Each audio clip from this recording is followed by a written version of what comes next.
Hey yo, what is up people? This is TechSav here, and yes, I am back with hashtag Memoji Talks, and thank you guys for joining me today in this video. And you saw the thumbnail, you know what we're going to talk about, so let's roll the intro. Swag, bitch.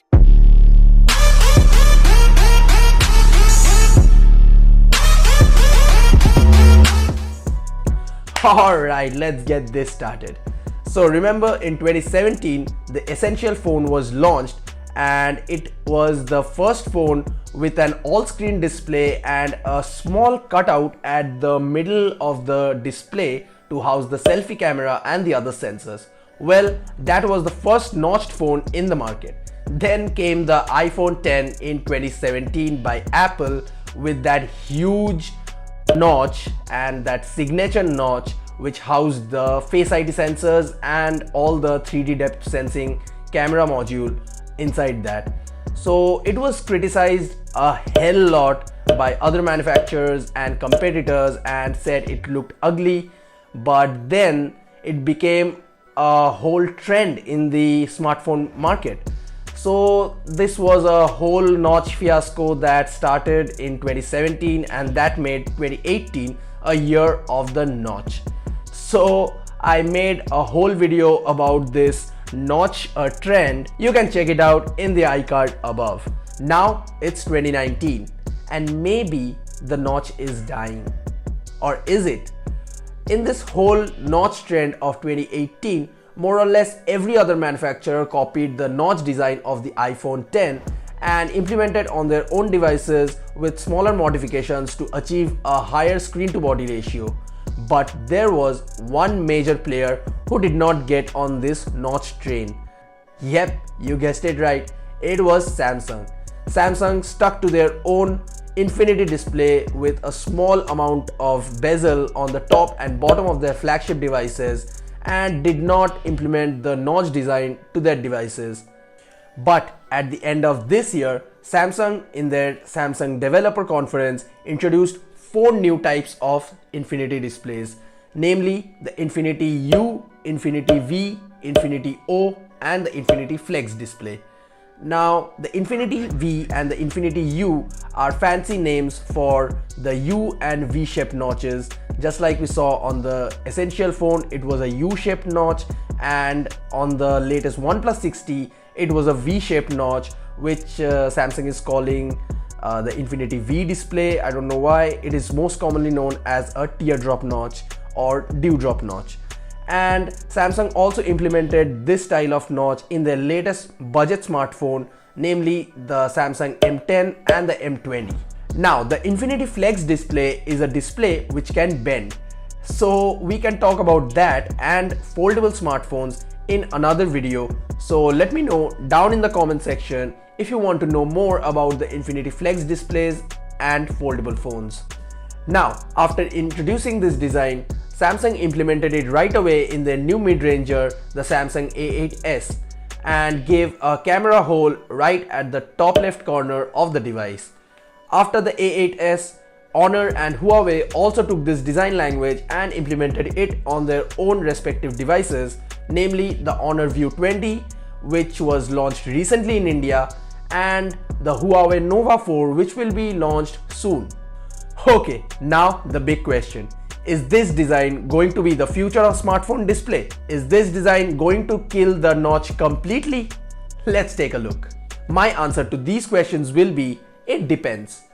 Well, I completely agree that the punch hole is an interesting design choice as it provides a higher screen to body ratio and is a tad bit less obstructive than the notch, but as Android is a vast platform, the apps and the UI need to support this design language, and the developers should develop the apps and games according to this punch hole specifically.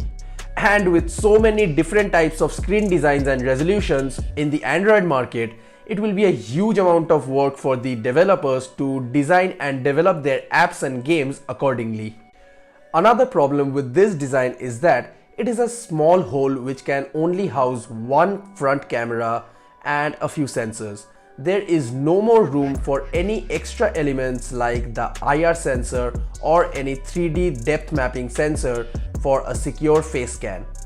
Although Samsung is rumored to place two front cameras in their new upcoming Galaxy S10 Plus, and this is how it looks.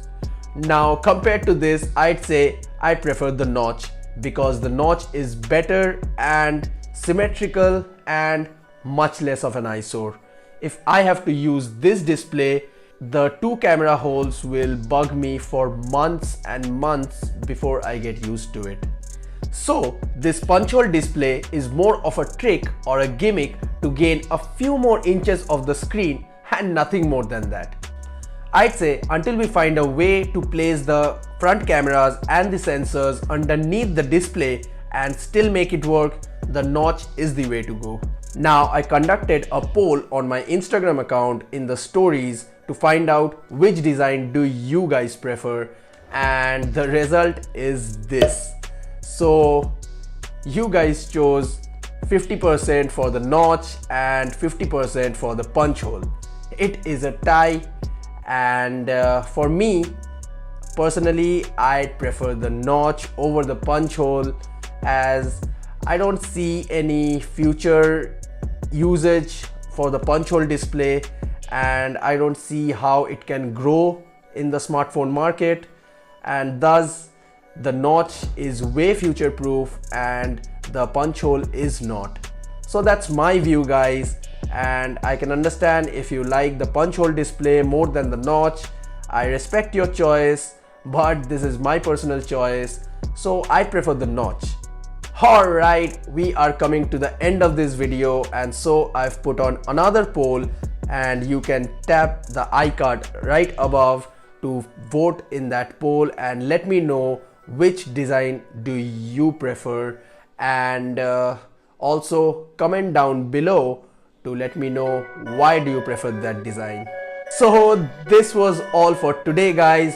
Hope you liked this video, and if you did, hit that like button down below and do subscribe to my channel. Perfect. And if you want to vote in the next poll on my Instagram account, just follow TechSav25 on Instagram. I'll keep the link down in the description, or you can just scan this code and follow me directly. So this was TechSav signing out for today.